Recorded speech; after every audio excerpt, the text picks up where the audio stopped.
ನೋಡಿ, ಬೆಂಗಳೂರಿನ ಏರ್ಪೋರ್ಟ್ನಲ್ಲಿರುವಂಥ ರಾಮೇಶ್ವರಂ ಕೆಫೆಯಲ್ಲಿ ಹುಳ ಪತ್ತೆಯಾಗಿತ್ತು ಅಂತಿತ್ತಲ್ಲ. ಈ ಕೇಸ್ ವಿಚಾರಕ್ಕೆ ಸಂಬಂಧಪಟ್ಟಂತೆ ಮತ್ತೆ ಇನ್ನೊಂದು ಟ್ವಿಸ್ಟ್ ಸಿಗ್ತಾ ಇದೆ.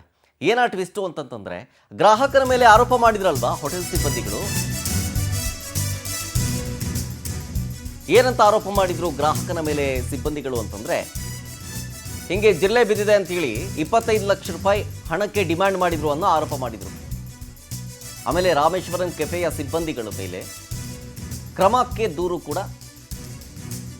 ಕೊಡಲಾಗಿತ್ತು. ಪೊಲೀಸ್ ಆಯುಕ್ತರಿಗೆ ಕಂಪ್ಲೇಂಟ್ ಕೊಟ್ಟಿದ್ದು ಯಾರು? ಗ್ರಾಹಕ ನಿಖಿಲ್. ಏನಂತ ಕೊಟ್ಟರು? ನಾನು ಯಾವುದೇ ಹಣಕ್ಕೆ ಬೇಡಿಕೆ ಇಟ್ಟೇ ಇಲ್ಲ, ಅವ್ರು ಸುಳ್ಳು ಹೇಳ್ತಾ ಇದ್ದಾರೆ, ಈ ಆರೋಪ ಎಲ್ಲವೂ ಕೂಡ ಸುಳ್ಳು ಅಂಥೇಳಿ ಗ್ರಾಹಕ ನಿಖಿಲ್ ಮತ್ತೊಂದು ಕಂಪ್ಲೇಂಟ್ ಕೊಡ್ತಾ ಇದ್ದಾರೆ. ಪೊಂಗಲ್ನಲ್ಲಿ ಜಿರಳೆ ಬಿದ್ದಿತ್ತು ಅನ್ನೋದು ವಿಡಿಯೋ, ಫೋಟೋ ಸಿಕ್ಕಾಪಟ್ಟೆ ವೈರಲ್ ಆಗಿತ್ತು, ಸಾಕಷ್ಟು ಸುದ್ದಿಯಾಗಿತ್ತು. ಈ ಬೆನ್ನಲ್ಲೇ ಹೋಟೆಲ್ನ ಸಿಬ್ಬಂದಿಗಳು ಬೇಕು ಅಂತಲೇ ಅವನು ದುಡ್ಡು ಗಿಡ್ಡು ಕೇಳ್ತಾ ಇದ್ದ, ಅತಿರೇಕದ ವರ್ತನೆ ಮಾಡ್ತಿದ್ದ ಅಂತ ಪ್ರತಿ ದೂರು ದಾಖಲಾಗಿತ್ತು. ಈಗ ನಾನು ಯಾವುದೇ ಹಣಕ್ಕೆ ಬೇಡಿಕೆ ಇಟ್ಟಿಲ್ಲ, ಹುಳ ಪತ್ತೆಯಾಗಿದ್ದನ್ನು ಮಾತ್ರ ನಾನು ಪ್ರಶ್ನೆ ಮಾಡಿದ್ದೆ. ಅದಾದಮೇಲೆ ಅಲ್ಲಿನ ಸಿಬ್ಬಂದಿಯೂ ನನಗೆ ಕ್ಷಮೆ ಕೇಳಿದರು, ಹಾಗಾಗಿ ನಾನು ಅಲ್ಲಿಂದ ಗುವಾಹಟಿಗೆ ಹೋಗಿದ್ದೀನಿ. ವಾಪಸ್ ಬಂದ ಮೇಲೆ ದೂರು ಕೊಟ್ಟಿರೋದು ಗೊತ್ತಾಯಿತು ನನಗೆ. ತಮ್ಮ ತಪ್ಪನ್ನು ಮರೆಮಾಚಿಬಿಟ್ಟು ಗ್ರಾಹಕರ ಮೇಲೆ ಎಲ್ಲನೂ ಆಗ್ತಾ ಇದ್ದಾರೆ ಇವರು. ಸುಮ್ಮನೆ ಬಿಡಬಾರ್ದು ಇದನ್ನಲ್ಲ. ನನಗೆ ಗೊತ್ತೇ ಇರಲಿಲ್ಲ ಅವರು ಕಂಪ್ಲೇಂಟ್ ಕೊಟ್ಟಿದ್ದು. ಆಮೇಲೆ ಗೊತ್ತಾಯಿತು ನನ್ನ ಮೇಲೆ ತಿರುಗಿಸಿ ಬಿದ್ದಿದ್ದಾರೆ ಇವರು ಅಂತ. ನಾನು ಯಾವುದೇ ದುಡ್ಡಿಗೂ ಡಿಮ್ಯಾಂಡ್ ಮಾಡಿಲ್ಲ ಸ್ವಾಮಿ, ಜಸ್ಟ್ ನಾನು ಹೇಳಿದೆ, ಬೈದೆ, ಅವ್ರು ನಮಗೆ ಕ್ಷಮೆ ಕೇಳಿದ್ರು, ನಾನು ಹೊರಟೋದೆ, ಇಷ್ಟೇ ಆಗಿದ್ದು.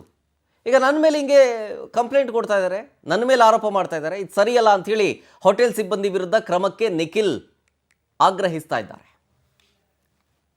24ನೇ ತಾರೀಕು ಬೆಳಗ್ಗೆ 7 ಗಂಟೆ, ಗುರುವಾರ ದಿವಸ 7 ಗಂಟೆಗೆ ನಾವು ರಾಮೇಶ್ವರಂ ಕೆಫೆಗೆ, ಏರ್ಪೋರ್ಟಿನ ರಾಮೇಶ್ವರಂ ಕೆಫೆಗೆ ತೆರಳ್ತೇವೆ ತಿಂಡಿ ಮಾಡಲಿಕ್ಕೆ.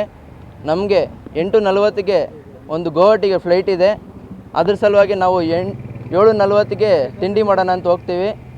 ಅಲ್ಲಿ ಒಂದು ಪೊಂಗಲು ಮತ್ತು ಒಂದು ಫಿಲ್ಟರ್ ಕಾಫಿ ಆರ್ಡ್ರ್ ಮಾಡ್ತೀವಿ. ಆ ಫಿಲ್ಟರ್ ಕಾಫಿ ಮತ್ತು ಪೊಂಗಲ್ ತಗೊಂಡಾಗ ಆ ಪೊಂಗಲಲ್ಲಿ ನಮಗೊಂದು ಜಿರಳೆ ಸಿಕ್ಕಿದೆ. ಆ ಜಿರಳೆಯನ್ನು ನಾವು ಎತ್ಕೊಂಡೋಗಿ ಅಲ್ಲಿ ಹೋಟೆಲ್ ಸಿಬ್ಬಂದಿಗೆ ತೋರಿಸಿದ್ದೇವೆ. ಆ ಹೋಟೆಲ್ ಸಿಬ್ಬಂದಿಗೆ ತೋರಿಸಾಗ ಅವರು ಓಕೆ ಸಾರಿ ಅಂತೇಳಿ ಕ್ಷಮೆ ಕೇಳಿ ನಾವು ಅಲ್ಲಿಂದ ತೆರಳಿದ್ವಿ. ನಮಗೆ 8:45ಗೆ ಫ್ಲೈಟ್ ಇತ್ತು, ನಾವು ತೆರಳಿದ್ವಿ. ಮತ್ತು ನಮಗೆ ಸಾಯಂಕಾಲ ಒಂದು ತಪ್ಪು ಮಾಹಿತಿ ಸಿಕ್ಕಿದೆ ನಮ್ಮ ರಾಮೇಶ್ವರಂ ಕಡೆಯವರಿಂದ. ಏನೆಂದರೆ ಆ ಜಿರಳೆಯನ್ನು ನಾವೇ ಹಾಕಿದ್ದೇವೆ ಮತ್ತು ಹಣ ಬೇಡಿಕೆ ಇಟ್ಟಿದ್ದೀವಿ ಅಂತ ಒಂದು ತಪ್ಪು ಮಾಹಿತಿ ತಂದಿದ್ದಾರೆ.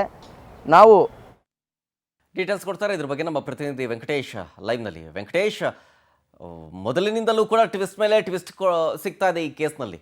ಪ್ರಮುಖವಾಗಿ ಇಲ್ಲಿ ಗ್ರಾಹಕ ಹೇಳ್ತಾನೆ, ಹೋಟೆಲ್ ಸಿಬ್ಬಂದಿಗಳು ನಮ್ಮನೆ ಆಕ್ರಮಣ ಮಾಡೋದ್ರ ರೀತಿಯಾಗಿ ಮಾತನಾಡ್ತಾ ಇದ್ರು ಅಂಥೇಳಿ. ಆಮೇಲೆ ಎಲ್ಲ ಬೈದೆ, ಅವರು ಕ್ಷಮೆ ಕೇಳಿದ್ರು, ನಾನು ಹೊರಟೋದೆ ಅಂತ ಈ ಗ್ರಾಹಕ ಹೇಳ್ತಾ ಇರೋದು. ಆದರೆ ಹೋಟೆಲ್ ಸಿಬ್ಬಂದಿ ನೋಡಿದ್ರೆ ದುಡ್ಡಿಗೆ ಡಿಮ್ಯಾಂಡ್ ಮಾಡಿದ್ರು ಅಂತ ಹೇಳಿದ್ರು. ಯಾವುದು ನಿಜ, ಯಾವುದು ಸುಳ್ಳು? ಈಗ ಕಂಪ್ಲೇಂಟ್ ಕೊಟ್ಟಿದ್ದಾರಲ್ಲ, ಪೊಲೀಸರ ತನಿಖೆ ಯಾವ ಹಂತದಲ್ಲಿದೆ? ಶರತ್, ರಾಮೇಶ್ವರಂ ಕೆಫೆಯಲ್ಲಿ ಒಂದು ಖಾರ ಪೊಂಗಲ್ ತೆಗೆದುಕೊಂಡಂತಹ ಒಂದು ಗ್ರಾಹಕ ಏನಿದೆ, ಅದರಲ್ಲಿ ಜಿರಳೆ ಪತ್ತೆಯಾಗಿದೆ ಅಂತ ಹೇಳಿ ಹೋಟೆಲ್ ಸಿಬ್ಬಂದಿಯವರ ಗಮನಕ್ಕೆ ತರ್ತಾರೆ. ಆ ಗಮನದಲ್ಲಿ, ಆ ವಿಡಿಯೋದಲ್ಲಿ ಕೂಡ ಅವರು ಅದನ್ನು ಗಮನಿಸಿ ತಪ್ಪಾಗಿದೆ ಅಂತ ಹೇಳಿ ಒಂದು ಕ್ಷಮೆಯನ್ನು ಕೇಳಿ, ಅದಾದ ಬಳಿಕ ಕೂಡ ಒಂದು ವಿಡಿಯೋವನ್ನು ಬಿಡ್ತಾರೆ. ಅಂದರೆ ಈ ರೀತಿ ಆಗಿದೆ ಅಂತ ಹೇಳಿ ಕ್ಷಮೆ, ನಮ್ಮ ಕಡೆಯಿಂದ ಕ್ಷಮೆ ಇರಲಿ ಅಂತ ಹೇಳಿ ಕೇಳ್ತಾರೆ. ಆ ಗ್ರಾಹಕ ಕೂಡ ಹೊರಟೋಗ್ತಾನೆ. ಆದರೆ ಅದಾದ ಬಳಿಕ ಕೂಡ ಈ ಒಂದು ಹೋಟೆಲ್ ಸಿಬ್ಬಂದಿಯವರು ಗ್ರಾಹಕದ ಹಣಕ್ಕಾಗಿ ಡಿಮ್ಯಾಂಡನ್ನು ಮಾಡಿದ್ರು. 25 ಲಕ್ಷ ರೂಪಾಯಿ ಹಣವನ್ನು ಕೊಡಬೇಕು, ಇಲ್ಲಾಂದರೆ ಈ ವಿಡಿಯೋವನ್ನು ವೈರಲ್ ಮಾಡ್ತೇವೆ ಅಂತ ಹೇಳಿ ಬೆದರಿಕೆಯನ್ನು ಹಾಕಿದ್ದಾರೆ ಅಂತ ಹೇಳಿ ಒಂದು ಆಡಿಯೋವನ್ನು ಕೂಡ ರಿಲೀಸ್ ಮಾಡಿರ್ತಾರೆ. ಆ ಆಡಿಯೋಗೆ ಕ್ಲಾರಿಫಿಕೇಶನ್ ಕೊಡುವ ನಿಟ್ಟಿನಲ್ಲಿ ಕೂಡ ನಿನ್ನೆ ನಿಖಿಲ್ ಅನ್ನುವಂತಹ ಗ್ರಾಹಕ ಬಂದು, ಈ ಒಂದು ಆಡಿಯೋ ನನ್ನದಲ್ಲ, ಇದಕ್ಕೂ ನನಗೂ ಯಾವುದೇ ರೀತಿಯಾದಂಥ ಸಂಬಂಧವಿಲ್ಲ. ಅಲ್ಲಿ ಆದಂಥ ವೇಳೆಯಲ್ಲಿ ಆ ಗ್ರಾಹಕರು ಕೂಡ ನನ್ನ ಬಳಿ ಕ್ಷಮೆಯನ್ನು ಕೇಳಿದರು. ನಾನು ಕೂಡ ಅದನ್ನು ಅಲ್ಲೇ ಬಿಟ್ಟು ನನ್ನ ಕೆಲಸದ ನಿಮಿತ್ತವಾಗಿ ನಾನು ಗುವಾಹಟಿಗೆ ತೆರಳಿದ್ದೆ. ಆದರೆ ಅವರು ನಾನು ಹಣವನ್ನು ಕೇಳಿದ್ದೀನಿ ಅಂತೇಳಿ ನನ್ನ ವಿರುದ್ಧ ಆರೋಪವನ್ನು ಮಾಡಿ ಒಂದು ದೂರನ್ನು ಕೂಡ ಕೆಲಸವನ್ನು ಮಾಡಿದ್ದಾರೆ. ಆದರೆ ನಾನು ಹಣವನ್ನು ಕೇಳಲಿಲ್ಲ. ಅದಕ್ಕೆ ಸಂಬಂಧಪಟ್ಟಂತೆ ಈಗ ನಾನು ದೂರನ್ನು ಕೂಡ ಕೊಡ್ತಾ ಇದ್ದೀನಿ. ಒಂದು ವೇಳೆ ಏನಾದರೂ ಹಣವನ್ನು ಕೇಳಿದ್ದೆ ಆದರೆ ನನ್ನ ಒಂದು ಮೊಬೈಲ್ ನಂಬರ್ ಆಗಿರ್ಬೋದು ಅಥವಾ ಒಂದು ಟೈಮ್ ಲೈನ್ ಇರ್ಬೋದು, ಅದನ್ನು ಕೂಡ ಅವರು ಪರಿಶೀಲನೆ ಮಾಡಲಿ. ಆ ಸಂದರ್ಭದಲ್ಲಿ ನಾನು ವಿಮಾನದಲ್ಲಿ ಪ್ರಯಾಣ ಮಾಡ್ತಾ ಇದ್ದೆ, ಇಲ್ಲದ ಸಲದ ಆರೋಪ ನನ್ನ ವಿರುದ್ಧ ಮಾಡ್ತಾ ಇದ್ದಾರೆ. ಈ ರೀತಿಯಾಗಿ ಮಾಡೋದು ಎಷ್ಟು ಮಟ್ಟಿಗೆ ಸರಿ? ಅವರ ತಪ್ಪನ್ನು ಮುಚ್ಚಿಟ್ಕೊಳ್ಳುವ ಸಲುವಾಗಿ ನನ್ನ ವಿರುದ್ಧ ಆರೋಪವನ್ನು ಮಾಡ್ತಾ ಇದ್ದಾರೆ. ಅದಕ್ಕೆ ಪೊಲೀಸರು ಕೂಡ ತನಿಖೆ ಮಾಡಲಿ, ಯಾರು ತಪ್ಪಿತಸ್ಥರಿದ್ದಾರೆ ಅವರ ವಿರುದ್ಧ ಕ್ರಮವನ್ನು ತೆಗೆದುಕೊಳ್ಳಿ. ಇದರಲ್ಲಿ ನನ್ನ ಪಾತ್ರ ಏನೂ ಇಲ್ಲ, ನಾನೇನು ತಪ್ಪು ಮಾಡಲಿಲ್ಲ, ನನ್ನ ವಿರುದ್ಧ ವಿನಾಕಾರಣ ಈ ರೀತಿಯಾಗಿ ಆರೋಪ ಮಾಡ್ತಾ ಇದ್ದಾರೆ ಅಂತ ಹೇಳಿ ಒಂದು ದೂರನ್ನು ಕೂಡ ಕೊಟ್ಟಿರುವಂಥದ್ದು. ಪೊಲೀಸರ ತನಿಖೆಯಿಂದ ಇದು ಅಸಲಿ ಸತ್ಯ ಕೂಡ ಹೊರಬರಬೇಕಾಗಿರುವಂಥದ್ದು. ಶರತ್, ಥ್ಯಾಂಕ್ ಯು ವೆಂಕಟೇಶ್ ಡೀಟೇಲ್ಸ್.